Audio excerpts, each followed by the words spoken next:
Howdy, Sivers. Unfortunately, the wacky intro generator I keep chained up in my basement escaped a few days ago, so we'll just have to jump right into the meat of the content this time. In today's video, we'll be covering the Wonder Spam build order for multiplayer Civ 6 with the Better Balanced Game mod. The crux of the build is this religion.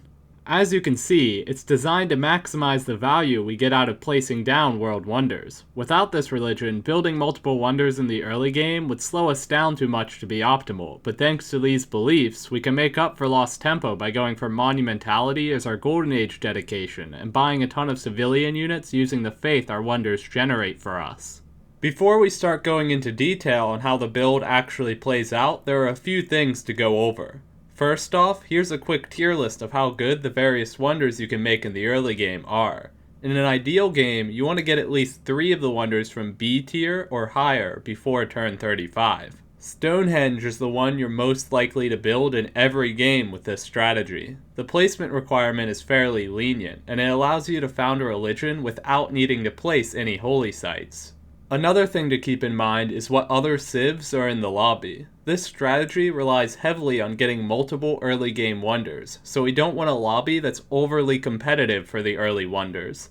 For example, Canada always goes for Temple of Artemis early, Egypt and Sumeria typically go for Etemenanke early in their capitals because of their floodplain spawn biases, and Babylon usually wins the race for Colosseum because they get a free arena upon building their first entertainment complex. This isn't an exhaustive list, but you get the point. If there are too many civs that rush wonders in your lobby, I'd suggest playing something else. With that out of the way, we can finally examine how this strategy plays out in practice. Immediately, we note that we have spots for the Temple of Artemis, which requires a camp, and Stonehenge, which requires stone. This spawn clearly demands a rush for the irrigation technology, as the Better Balanced Game mod buffs plantations to grant +1 production on all flat tiles. We have room for 5 plantations on flat tiles in our capital, and are low in good workable tiles otherwise, so this is a no-brainer.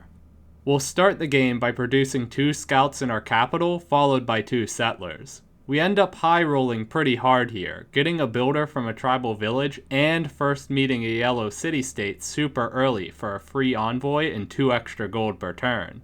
After unlocking irrigation, we go astrology to unlock Stonehenge, followed by rushing for archery to unlock the Temple of Artemis. The plan is to go for Stonehenge in our capital and Artemis in our second city. Because our second city has excellent food tiles and will be going for Temple of Artemis, we started out by building a holy site. This is because, without a holy site, a city this rich in food will take far too long to passively convert to our religion. You see, when founding a religion, every city you control that contains either a holy site or the Stonehenge will instantly be converted to the new religion, while other cities will have to be converted manually. We really don't want to have to buy any missionaries, but passive religious pressure can't reliably convert cities that grow too quickly. If we go for Temple of Artemis in Gwangju, it'll have so much food and housing that it'll take ages to passively convert to our religion. Therefore, we slam down a holy site so that it'll convert automatically. As a bonus, larger cities exert more religious pressure on neighbors, so this will guarantee that our other cities convert passively without the need for more holy sites or missionaries. Now, it may seem intuitive that our pantheon for this build would always be Monument to the Gods for extra production towards wonders, but this isn't actually the case. In many games, we'll be rich enough in one particular type of resource that a different pantheon will be superior. Sometimes Goddess of the Hunt is better, other times Lady of the Reeds and Marshes would be excellent. In this game, however, the clear winner is Goddess of Festivals for extra culture on the very large number of plantations we've been blessed with. Here's where things get interesting. Our first choice of governor will be Moksha, who we'll assign to our capital. Extra religious pressure, culture, and faith are all welcome bonuses, especially as we'll be going for monumentality as our Golden Age dedication later. Instead of going straight for political philosophy after unlocking early empire, we instead go for drama and poetry in order to unlock theater squares. We want to make sure we get the full value out of the inspiration for building a wonder when doing this, which is easily done thanks to getting the unique ability of Kin Mandate of Heaven. Thanks to this, we can use our builder charges to rush out our wonders incredibly quickly, and it's about time we finish the Stonehenge. However, there was a bit of a hiccup in our plans here. Temple of Artemis is taken on turn 20 by Sweden, who evidently rushed for it straight from the outset. What this means is that our second city doesn't have a wonder to build right now.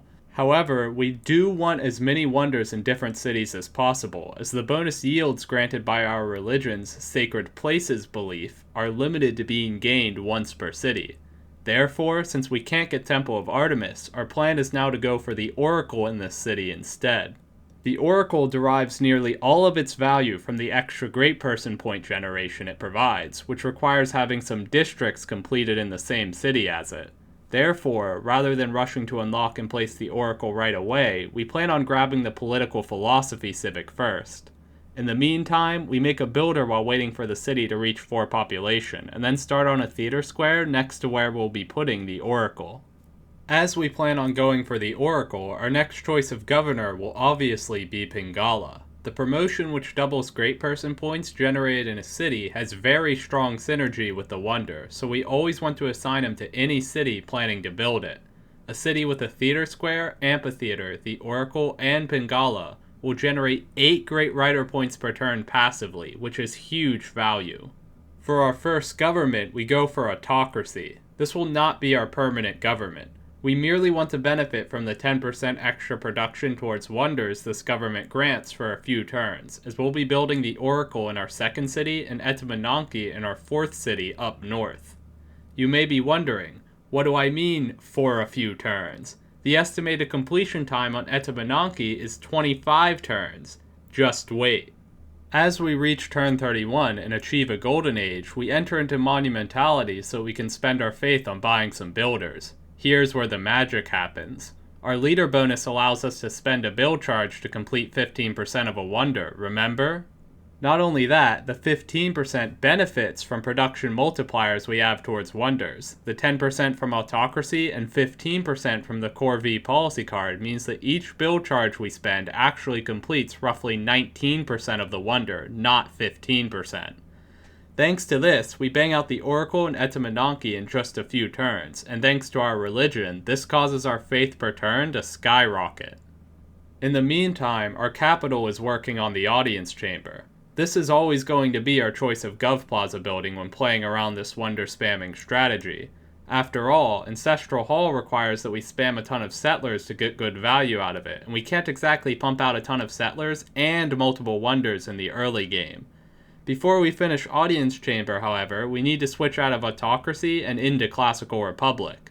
This ensures that we'll unlock the Republican Legacy policy card for use in future governments, which is far superior to Autocratic Legacy.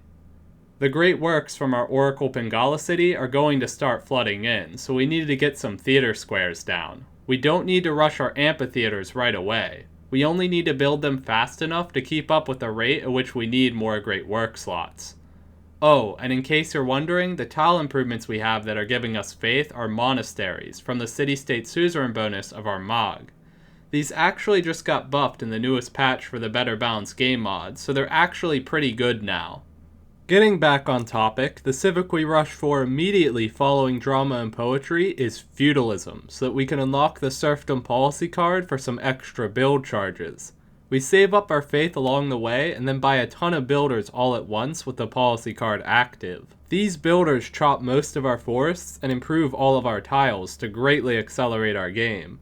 During this, we start working on the Colosseum in our capital, and we're fortunate enough to be able to actually secure it. Afterwards, we immediately want to pump out another 3 settlers. Staying on 5 cities until we unlock feudalism is normal for this build, but now we want to push ourselves to 8 cities by turn 50. This is important if we want to actually scale into the late game. We settle these new cities within range of the Colosseum. They don't have access to fresh water, but that's fine. As mentioned earlier, we have the city-state suzerain bonus of our MOG, which lets us build monasteries. These grant 1 housing each, rising to 2 housing each once we unlock the Colonialism Civic later. Beyond this point, we'll play out a fairly conventional Culture Victory game plan. Well, we would, except that the rest of the lobby sees the writing on the wall and concedes the game to us on turn 56. I guess that marks the conclusion of our Kin Mandate of Heaven Civ Spotlight. Thanks for watching. If you want to... wait. This video isn't a Civ spotlight. That's right, while this build order is most associated with this leader, it can be adapted for use on a variety of other civs as well. The basic build order remains the same. You found this religion, you build 3 early game wonders, usually including Stonehenge, and you go for monumentality as your first Golden Age dedication. The specifics, however, vary from civ to civ. French Eleanor has extra production towards wonders and extra tourism from them, so this strategy is the best way to play her. She gains extra yields from great works and has 100% extra production towards theater square buildings, so she always wants the Oracle in order to secure as many great works as possible. Ramses has a floodplain spawn bias and extra production towards wonders, so you always want to go for an early Etemenanke in your capital when playing this civ.